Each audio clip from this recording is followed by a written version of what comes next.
All right, fantastic day to you. First edition of Sports Cafe for the brand new week, and as usual, promises to be highly informative. Definitely, we are celebrating our girls today. The weekend wasn't bad at the end of the day. I know that on Saturday, we saw how it didn't really go well for Manchester United fans. We did not talk about the Chelsea fans, the invisibles, as we love to call them. Sunday, something on that same night on Saturday, Anthony Joshua broke my heart. He lost his titles to that same Ukrainian we've been talking about, dangerous one. I'm talking about Alexander Usyk. Then Sunday, the girls made us very, very proud. All Arsenal fans, as I speak right now, within the newsroom, at the same time too on the streets, this is the way we've seen them working. This is the way they've been working, and I don't really understand. But all the same, they are seriously enjoying themselves today. Then we now look at the big one while I am donning this top. And definitely to the other man in the studio to donning something close to it. Talking about Toluwalashe Otukoya. We are celebrating our national women's basketball team today. They made us proud. They've done it 3-over-3 right now. We're talking about Afro-Basket titles. Back to back. Tolu, how do you feel today? I'm overwhelmed to know that our Tigers team have done 3 out of 3. They've won 3 out of 3, and it was awesome to see that they were able to go undefeated from 2017 to 2021. So they've been undefeated for like three of this Afro-Basket Championship in Cameroon. So I'm happy, I'm overwhelmed. I'm so flabbergasted at the moment to see that yes, the girls made us proud, and they showed us that they're really Tigers. They're not just a cat. They are really Tigers. They showed that to us yesterday. It was a great sporting weekend for everybody. But after Anthony Joshua's lost bout to the Tigers give us a joy to remember and not to forget. All right, the joy to remember. With that, he just mentioned, talking about the ring sport, boxing. Let me take you straight to the UK, where we're talking to a boxing manager. He is equally on the team of our own Larry Ekudayo, talking about Ben Gray right now. We want to talk Anthony Joshua. We are not happy. What's going on, Ben Gray, today? Well, it was a very disappointing fight in the end and result. Usyk deserved to win, and Anthony Joshua had great sportsmanship. He didn't make any excuses. He accepted the loss, and he will come back. He will come back. So it's important that all Nigerians support him, not just when he's winning, but when he's losing and when he needs the support. This is when he needs the support, not just when he's winning. All right, this is when he needs to be supported by our boxing manager, talking about Ben Gray. Then, let's take a look at something. This is the second loss in his career, and let's start, since he's gone pro, let's start with the height of all the boxers he's lost to. I'm talking about Andy Ruiz Jr., shorter than him. He wasn't able to maximize his reach, his height, his size. Then at the same time, against Alexander Usyk, same thing. Is it possible to say, or in line to say, that Anthony Joshua has got something not working for him anytime he's up against shorter opponents? It's an interesting point you make there, Blessing. I think with the Ruiz fight, he was he was actually winning that fight, and he was probably overconfident, and he got caught trading punches.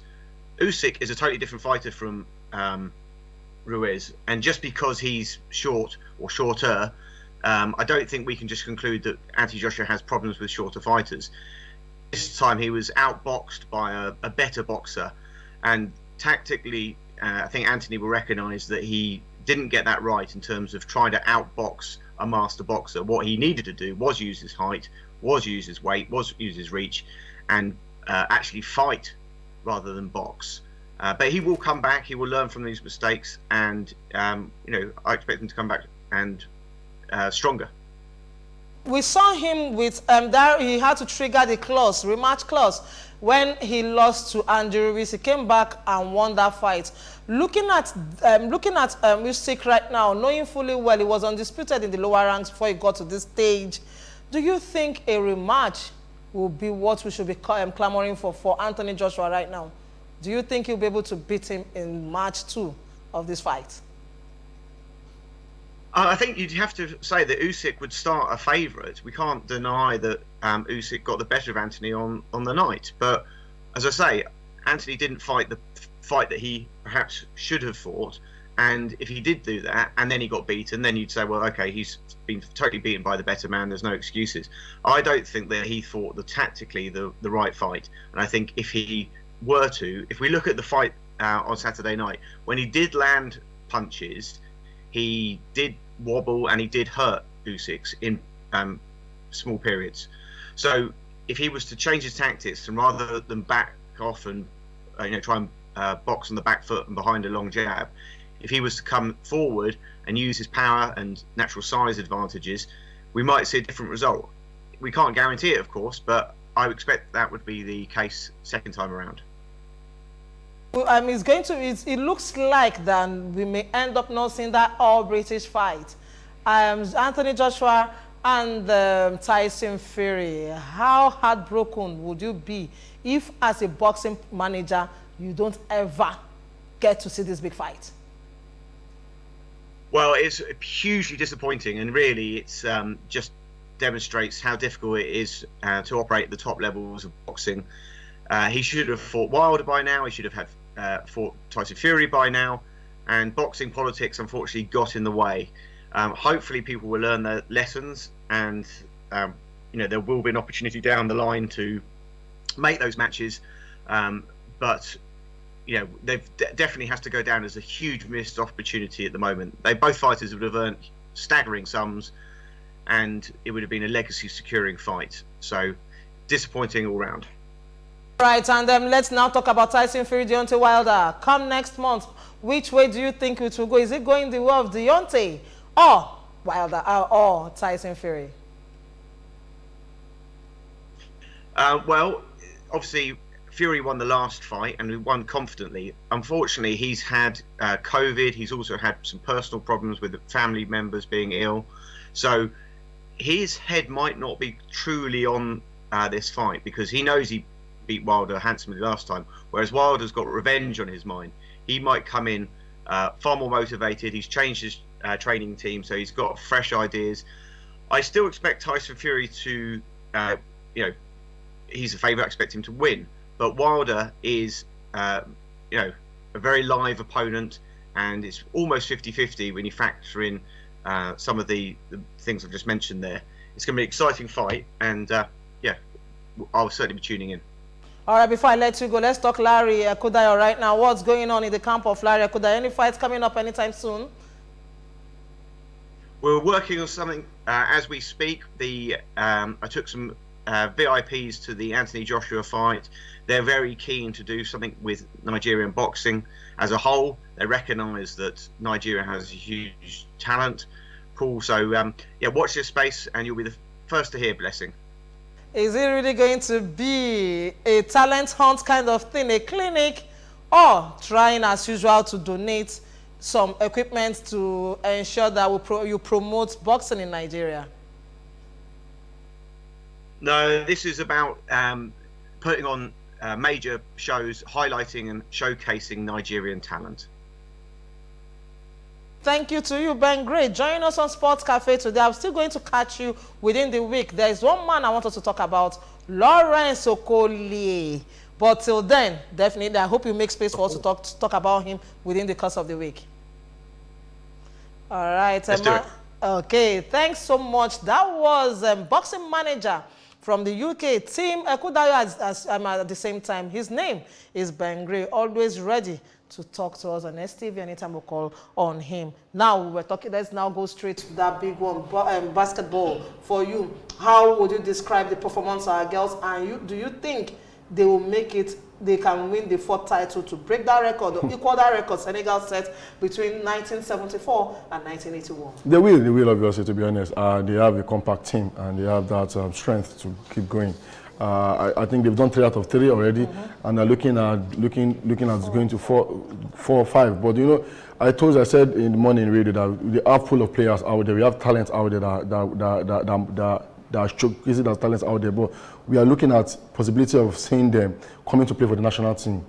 the same team we paraded this year, no, it wasn't the same team we paraded in 2019, not the same team we paraded in 2017. That shows that the pool of talent we have out there is quite massive. So we can always pick and recycle our team anytime, any day. So I'm not expecting less from them. I expect more from them, and I know that they're still going to make us proud. In the next edition, 2023, we're still going to parade on that set of players, and we are still going to win it again, because we're looking like undefeated. We're looking so extraordinary, invisible at the moment, because there's no team that can actually go apart with us, because at the moment it's just double digits. No team has lost. The only game we lost in digits is just Mozambique. Other game from Mozambique down to the finals have been double digits, 11 points, 15 points, 19 points. That shows that this team is compact. They have this chemistry. They have this, let's say, tactical ability to make sure that we win our competition. So I'm not looking at them as just going out of 3. They are going to do like 5 out of 5, obviously, and maybe more than that, because the pool of talent out there are so massive. All right, are so massive. Let me quickly ask you this. I'm talking about the coach,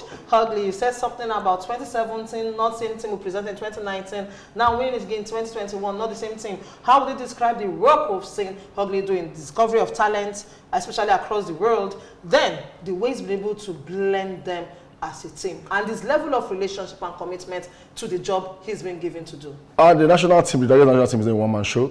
We have pool of players playing. We don't really rely on any player to say, okay, please come to the national team to play. No, we can actually do without any player. That's obvious, because the team spirit is quite massive.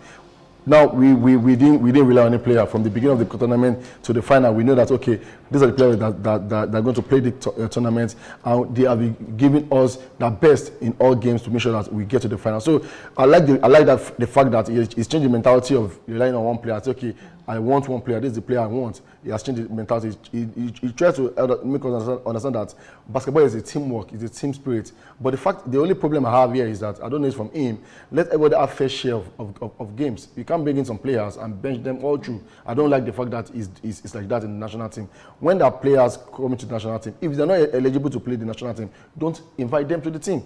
Let's have 12 players that we can always reshuffle, bring in, so our bench can be very equipped and can be blessed. So we can't be having players coming to the tournament without playing a game and winning the trophy. I don't think it's really healthy for the sport. So that's the only problem I have with probably the federation or the team management. So when we are inviting players, let it be players that can play the tournament, not players that will just come to overstretch some other players. Yes, that's what happened, because at some point we overstretched some players. Ezine was tired at some point. Amekoko also was tired, but we were able to struggle it out and get to the finals.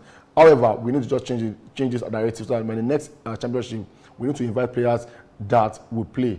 Let's have fair share of games for other players. Don't bench players and use some players. It's not really good for the game. All right, not really good for the game. And what a way to start the celebration of the Independence Day. Nigeria at 61 with such a good gift from the Tigers, talking about our national women's basketball team. They've made us so proud and so happy about that. And now to Formula One, where Lewis Hamilton described becoming the first driver to win 100 Formula One races as magical on Sunday, while his Mercedes team boss Toto Wolff hailed the landmark as mind-blowing. The 36-year-old Briton reached his century by winning the rain-lashed Russian Grand Prix in Sochi.